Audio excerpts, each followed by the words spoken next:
حالت میں آپ صلی اللہ علیہ وسلم سے پوچھا گیا تو آپ نے فرمایا رویا الرجل الصالح. تو اس کو بنیاد بنا کر باقی دروازے کیسے کھولے جا سکتے ہیں؟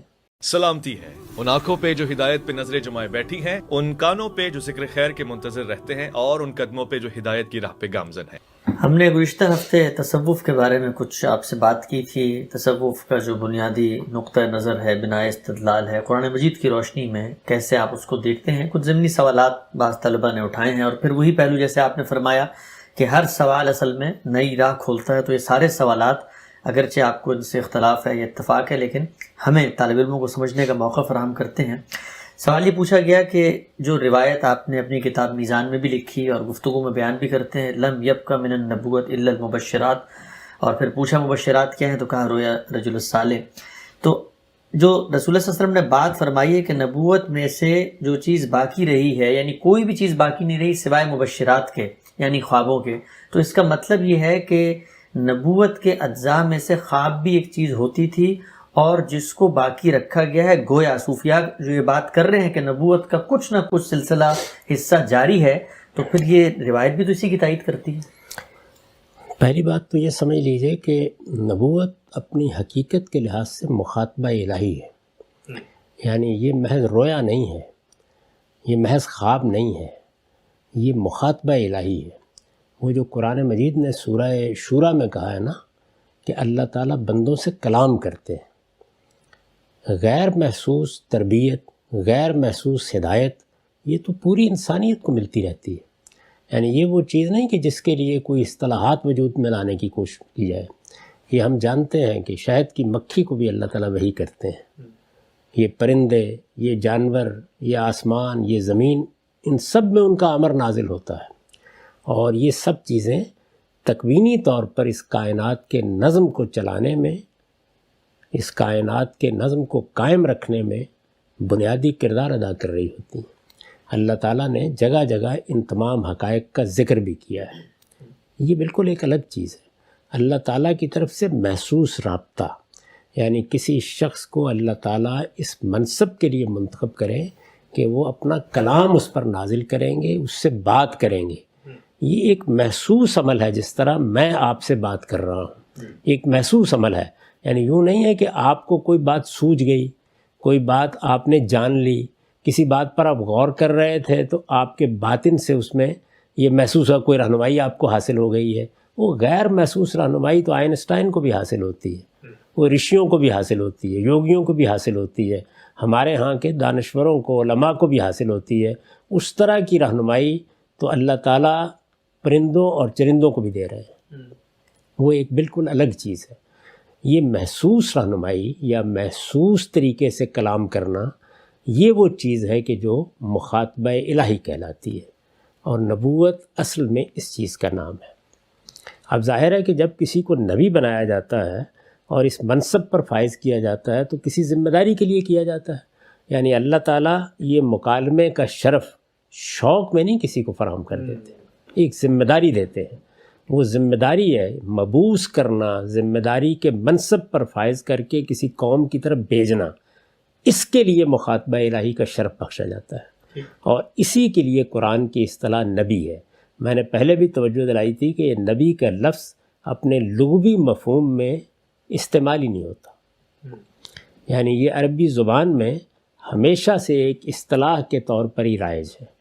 وہی کا لفظ لغوی مفہوم میں بھی استعمال ہوتا ہے، وہ محسوس طریقے سے اللہ کے مکالمے کے لیے بھی استعمال ہوتا ہے. وہاں بھی استعمال ہوا ہے سورہ شورى میں، جہاں یہ کہا ہے کہ ما کان لبشر ان یکلمہ اللہ. اللہ تعالیٰ جب کسی بشر سے، کسی انسان سے کلام کرتے ہیں تو ان تین صورتوں میں کرتے ہیں. ان 3 صورتوں میں وہی بھی شامل ہے، لیکن وہاں پر بھی کلام ہوتا ہے. الفاظ ہیں جو آپ کے باطن میں القاء ہوتے ہیں. آپ الفاظ کو یا سنتے ہیں یا الفاظ کو پا لیتے ہیں. وہ ایک محسوس طریقہ ہے جو اللہ تعالیٰ نے بیان فرمایا ہے، اسی لیے اس کے لیے کلام کے لفظ کا اطلاق کیا گیا. اب پیغمبر کو جو رہنمائی دی جاتی ہے، اس رہنمائی میں وہ میڈیم بھی استعمال کیا جاتا ہے جو انسانوں میں عام ہے. مثلا خواب دیکھنا، یعنی یہ مخاطبہ الہی یہ تو پیغمبروں کے ساتھ خاص ہو گیا، لیکن کسی موقع کے اوپر رویا میں کوئی چیز دکھا دینا یہ آپ کے لیے بھی ہے، میرے لیے بھی ہے. چنانچہ خود قرآن نے ہم کو بتا دیا کہ بادشاہ کو خواب دکھائے گئے سیدنا یوسف کے زمانے میں، نانپس کو خواب دکھایا گیا، ساکی کو خواب دکھایا گیا جو سیدنا یوسف کے ساتھ قید میں ہے۔ ان میں سے ایک خواب اس کے برے انجام کو بتا رہا ہے، ایک خواب اس کے لیے بشارت بن رہا ہے۔ جو خواب بادشاہ کو دکھائے گئے وہ مستقبل کی منصوبہ بندی کے لیے رہنمائی کر رہے ہیں۔ بادشاہ جو کچھ بھی ہے وہ کسی اور دین کو پیرو ہے، وہ سیدنا یوسف علیہ السلام کے دین کو ماننے والا نہیں ہے۔ یہ خود قرآن نے بتا دیا، کہا ہے نا ما کان لیوسف یاخذ اخاہ فی دین الملک، یعنی اس کا اپنا دین ہے، اس کے اپنے نقطۂ نظر ہیں، لیکن یہ رہنمائی اللہ تعالیٰ کی طرف سے اس امتیاز کے بغیر ملتی رہتی ہے۔ تو خوابوں کی رہنمائی کوئی نبوت کا خاصہ نہیں ہے۔ نبوت کے بارے میں یہ کہا کہ لم یبق من النبوت شیء، نبوت کی ہر چیز ختم ہو گئی ہے۔ یہاں جو فاعل ہے وہ مقدر ہے، اس کی جگہ پر یہ آیا ہے کہ الا المبشرات۔ ہاں البتہ یہ جو خواب ہے یوں نہیں ہے کہ اس کا سلسلہ بھی بند ہو رہا ہے، چونکہ رہنمائی کا ایک مشترک ذریعہ عام انسانوں میں اور پیغمبروں میں خواب بھی تھا، تو وضاحت کر دی کہ وہ باقی ہیں، اور باقی بھی کون سے ہیں؟ مبشرات کی نوعیت، یعنی کوئی بشارت دے دی جائے۔ اور رسالت میں آپ صلی اللہ علیہ وسلم سے پوچھا گیا تو آپ نے فرمایا رویا الرجل الصالح۔ تو اس کو بنیاد بنا کر باقی دروازے کیسے کھولے جا سکتے ہیں؟ یعنی پہلی چیز تو یہ ہے کہ یہ نبوت کے لوازم میں سے نہیں ہے، یعنی نبیوں کو یہ چیز بھی حاصل ہوتی ہے، لیکن یوں نہیں ہے کہ اس کا نام نبوت ہے، اور نہ یہ کہ نبیوں کو جو خواب آتا ہے وہ وہی ہی ہوتی ہے، تو وہی ہوتی ہے، یہ بھی لازم نہیں ہے۔ یعنی پیغمبروں کے خواب جب اللہ کی طرف سے دکھائے جاتے ہیں تو سچے خواب ہوتے ہیں۔ اللہ تعالیٰ کی طرف سے جو خواب دکھائے گئے، مثلا سیدنا ابراہیم کا خواب ہے، سیدنا یوسف کا خواب ہے، خود رسالت میں آپ صلی اللہ علیہ وسلم کے بہت سے رویا بیان ہوئے ہیں۔ تو یہ جتنے بھی خواب اللہ تعالیٰ کی طرف سے دکھائے جاتے ہیں وہ بالحق ہوتے ہیں، کفل کے صبح ہوتے ہیں۔ اللہ تعالیٰ ان کے ذریعے سے بھی پیغمبروں کو بعض مشاہدے کراتے ہیں، بعض حقائق دکھاتے ہیں، لیکن یہ اور انسانوں کے درمیان ایک مشترک چیز کے طور پر مانے بھی جاتے ہیں، سمجھے بھی جاتے ہیں۔ تو یہ بیان صرف یہ کیا گیا ہے کہ نبوت ختم ہو گئی ہے، اور نبیوں کو چونکہ خواب بھی آتے ہیں، رویا بھی دکھائے جاتے ہیں، تو یہ خیال نہ کرنا کہ ان کا بھی خاتمہ ہو گیا، وہ رہیں گے۔ یوں ہے جملہ۔ تو اس میں اگر فرض کیجئے کہ آپ یہی مان لیں تو پیغمبر نے جتنا استثناء بیان کر دیا ہے، اس استثناء میں جو سوراخ ہوا تو آپ اس کو ہاتھی گزار دیں گے اس کے اندر سے، تو اتنی ہی بات رہے گی بھائی، اس سے آگے نہیں بڑھ سکتے۔ تو اس وجہ سے اس کا انکار کون کرتا ہے کہ خواب آ سکتا ہے، رویا دکھایا جا سکتا ہے، اس رویا میں کوئی بشارت دی جا سکتی ہے، اس میں کوئی رہنمائی بندے کو حاصل ہو سکتی ہے۔ یہ چیز پہلے بھی موجود تھی، اب بھی موجود ہے، اس میں کافر و مومن کا بھی کوئی امتیاز نہیں ہے۔ اللہ تعالیٰ کسی صالح انسان کو یہ رہنمائی میسر کر سکتے ہیں۔ تو جب رسول اللہ صلی اللہ علیہ وسلم اس موقع پر یہ بات بیان کر رہے ہیں کہ نبوت کی ہر چیز ختم ہو گئی ہے، نبوت کی حقیقت ہی ختم ہو گئی ہے، تو وہاں یہ استدلال کرنا ممکن ہے کہ چلیے دیکھیے یہ خواب کے بارے میں کہہ دیا نا، تو آئیے ہم 10 چیزیں اور بھی کھول دیتے ہیں۔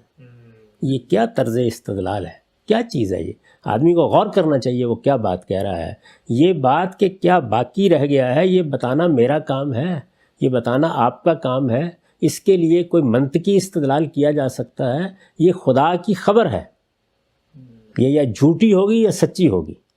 اس لیے جب محمد الرسول اللہ نے یہ خبر دے دی تو اس کے بعد کسی اور آدمی کا کیا کام ہے کہ وہ کوئی دوسری خبر ہم تک پہنچائے؟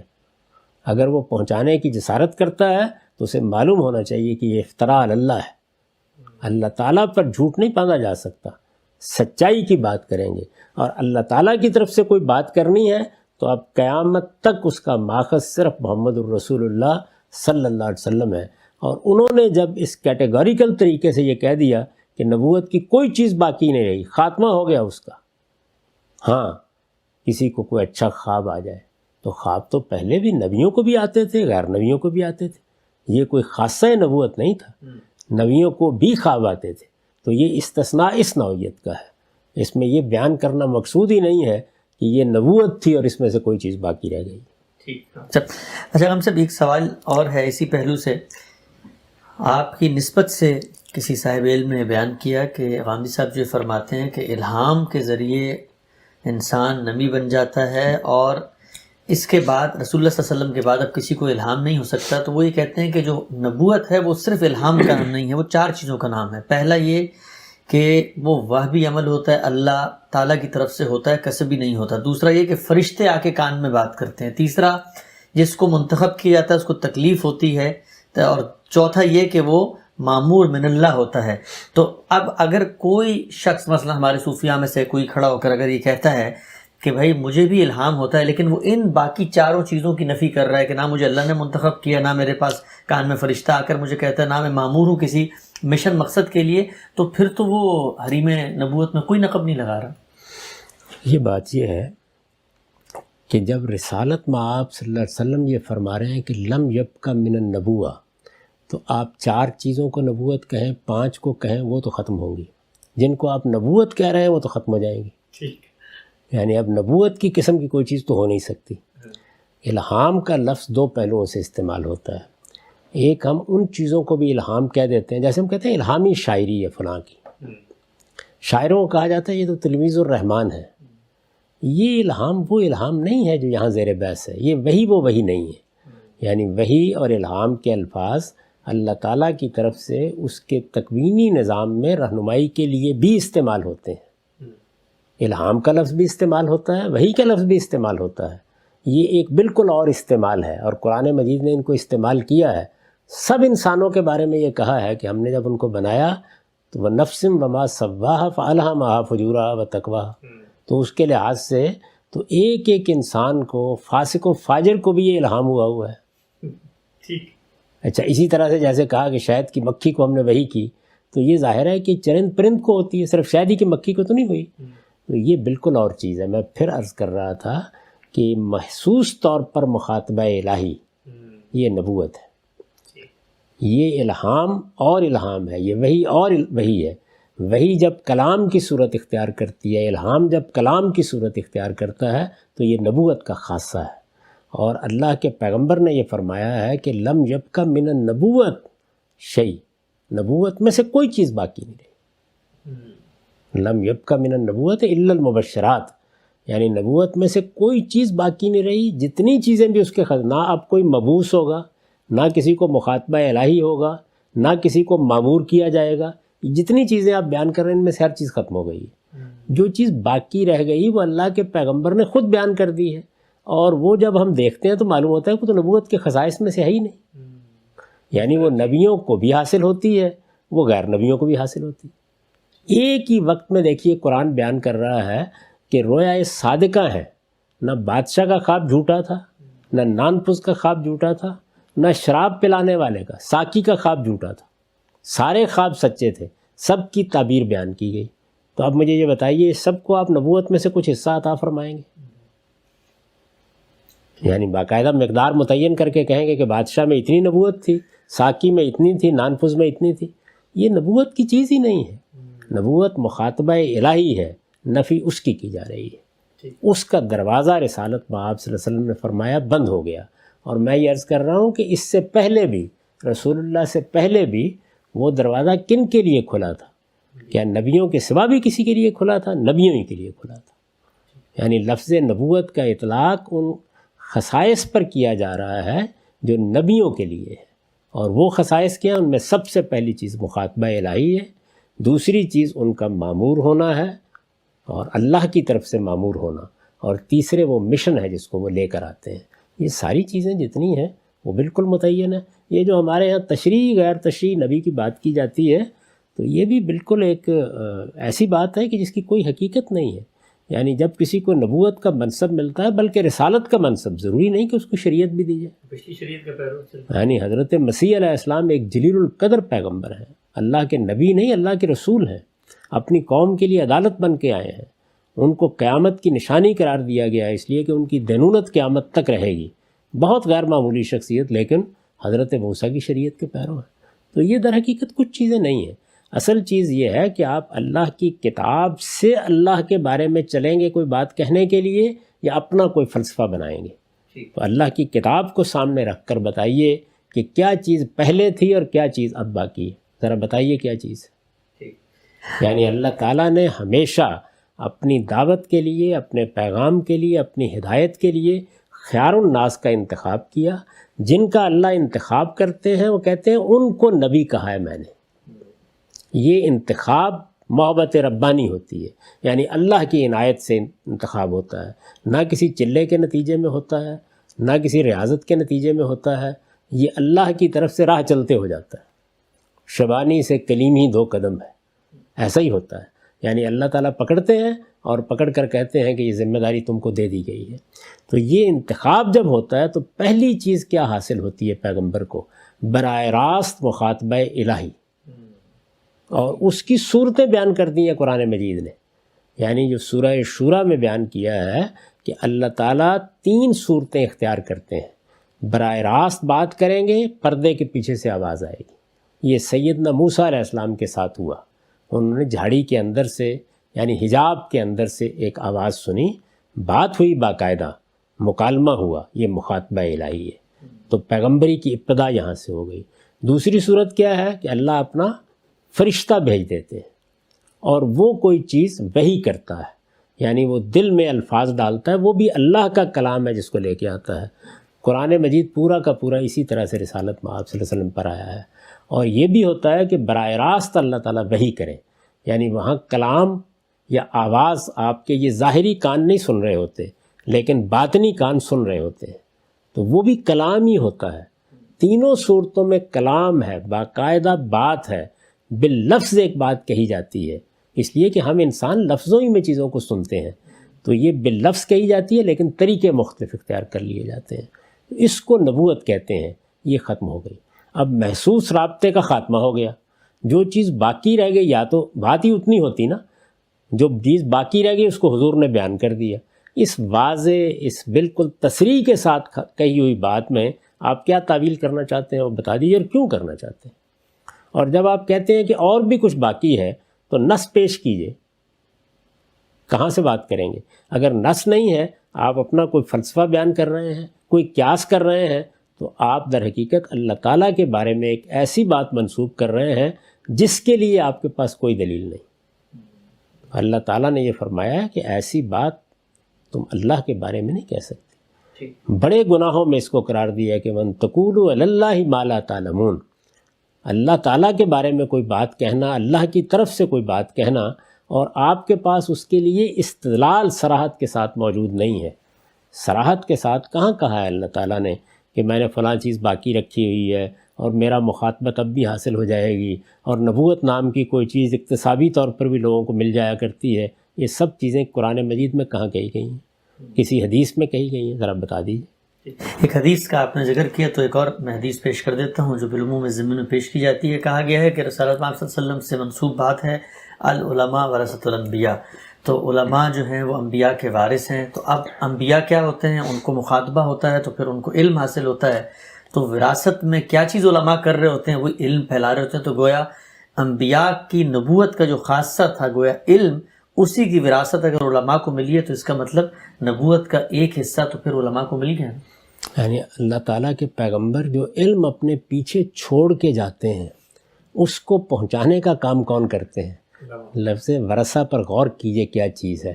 یعنی میں نے کمایا، میں نے محنت کی، میرے پاس کچھ مال آیا، یہ میں نے اپنے بیٹے کو دیا. اسی کو ترکہ اور ورثہ کہتے ہیں نا. تو علماء اصل میں اس علم کے وارث ہیں. وہ علم کہاں ہے؟ وہ قرآن مجید میں ہے. وہ علم کہاں ہے؟ وہ سنت میں ہے.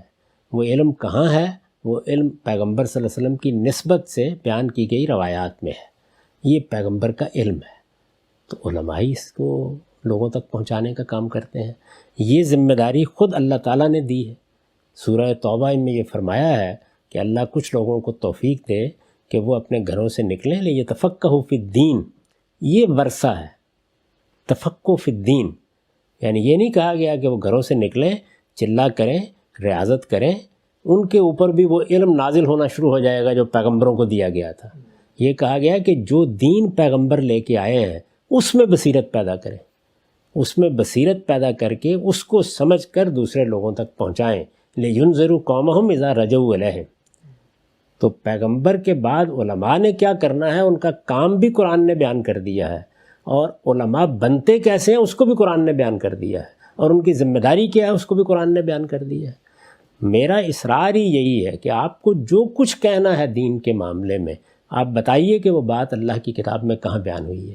اپنا ایک فلسفہ بنا کے اس کے لیے قرآن کی کوئی آیت اس کے سیاق سباق سے الگ کر کے پڑھ دینا، کوئی ایک روایت بیان کر دینا، یہ کوئی طریقہ نہیں ہے. اس میں استدلال کا صحیح طریقہ یہ ہے کہ آپ بتائیے دیکھیے یہ بات اللہ تعالیٰ نے فرمائی ہے.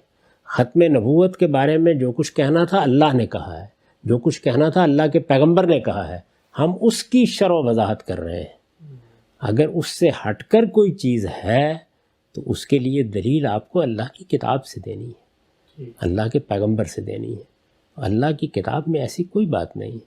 یہاں منطق نہیں چل سکتی، یہاں آپ کا اپنا فلسفہ نہیں کام دے سکتا، یہاں آپ متخیلے کی بنیاد پر کوئی دنیا بنا کے نہیں پیش کر سکتے. جو کچھ کہنا ہے اللہ کی کتاب کی بنیاد پر کہیے. تو ہم اس سے واقف ہیں کہ وہ کون سی وحی ہے جو اللہ تعالیٰ کی طرف سے چرند پرند پر ہوتی ہے. ہم اس سے واقف ہیں کہ اللہ کا وہ کون سا امر ہے جو پہاڑوں پر بھی نازل ہو رہا ہے، آسمانوں پر بھی نازل ہو رہا ہے. اور ہم اس بات سے بھی واقف ہیں کہ وہ مخاطبہ الہی اور وہ کلام کیا ہوتا ہے جس کے بعد کوئی پیغمبر بن جاتا ہے.